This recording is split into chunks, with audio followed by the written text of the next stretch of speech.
Hi everybody, and welcome to this small series of understanding the body, the mind, and how we can create change about that.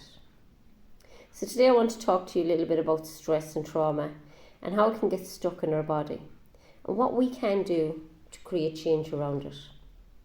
So when we experience unresolved trauma or chronic stress, our nervous system becomes trapped, and this is what's called a sympathetic response. And that's the fight, flight, freeze mode. And this is almost like a thermostat that gets stuck. And it gets stuck in this heightened state of alert way too long. So we're in this high stress, we're in this trauma, and we just don't know how to get out of it. And every day then we're sending adrenaline and cortisol to the brain. And as we send adrenaline and cortisol to the brain, again, like that, the body just goes into this high all the time. So even when we're not consciously thinking about the original stressor or trauma that happened to get us into this response, our body still acts as if it's under the threat. So what happens then is over time this creates an unhealthy nervous system. And that's one that can rarely, again, bring itself back into calm. And sometimes, as I say, for me, when my brother passed away through suicide 24 years ago, I changed neuropathway. So for me to survive, to process that information, to get that information and to stay there and stay alive in that moment, I changed neuropathway. And again, like that, sometimes it cannot regulate itself to come back into calm. So this is when we might find ourselves constantly anxious, seeing danger in the smallest things. People come to me all the time and say, you know, Sharon, it's going to sound weird, or it's going to, sound so small, but the things that people are anxious about and people are worried about to the mind are huge. And this then, stops people then from being able to relax. And what happens over time when there's adrenaline and cortisol going into the body all the time, over time then this leads again to crashing and exhaustion. And if we look at where the fight, flight, freeze responses, and we look at the response to your adrenal glands, and this is why when we do energy work and people think it's a bit woo-woo, but really, when we look where the energy systems are and we look at your 12 meridians and the parts of the body that it's connected to, then we can see if your adrenals become overworked, that leads to chronic fatigue. So I might have been a go-getter, I might have been a person who, really enjoyed life and had the energy, and now I really kind of struggle to get myself out of bed, or I'm struggling to do the day-to-day things that I used to do. So many people get stuck in this cycle without even realizing it until one day, and sometimes you don't even know why, until one day we just say, God, I'm not coping, I'm not managing the way I used to be. And simply, resting at night just isn't enough. So some people say, just get up and go, get a good night's sleep.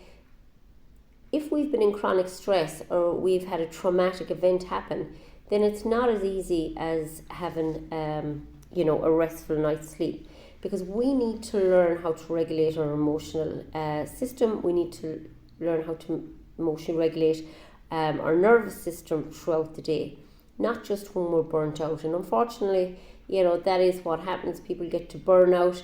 People have a fall, people get a shock, people get a trauma that kind of puts them into that thing for change. So again, it is about,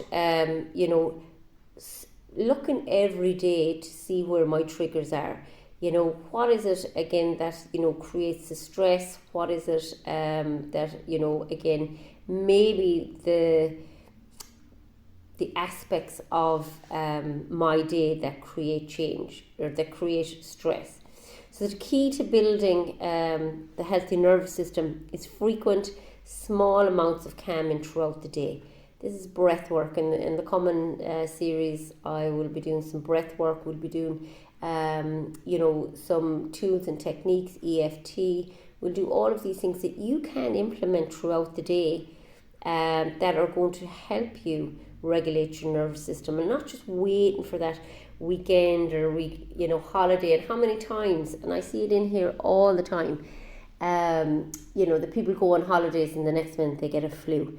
The minute they go on holidays, they get a cough, because we keep going and going and going. And I will stop when I go on holidays, or I'll stop at the weekend, and then more often than not, and again, it is that thing with the adrenals, what goes up must come down.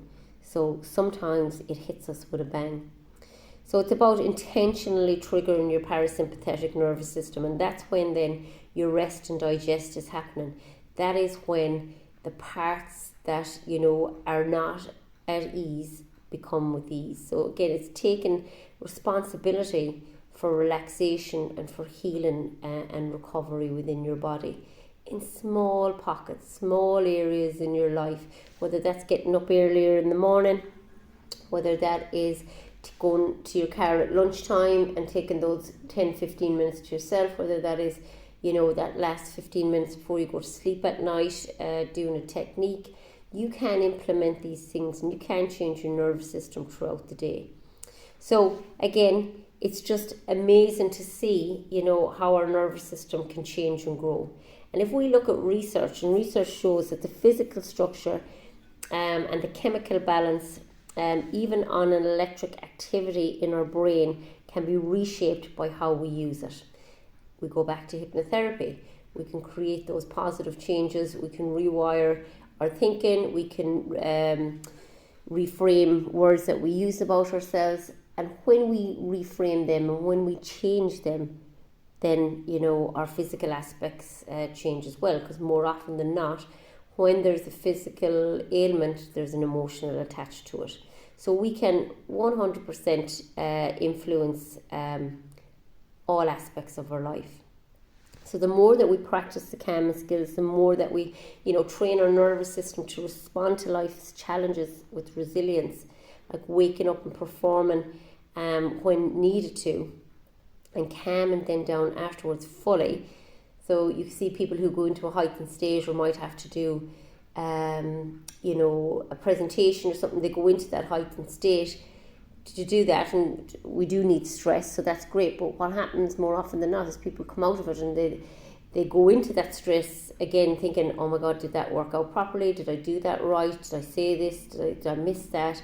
You know, and that's where we go with confidence and self-worth. So when we're calm in our brain, we make better, powerful choices for ourselves and our lives.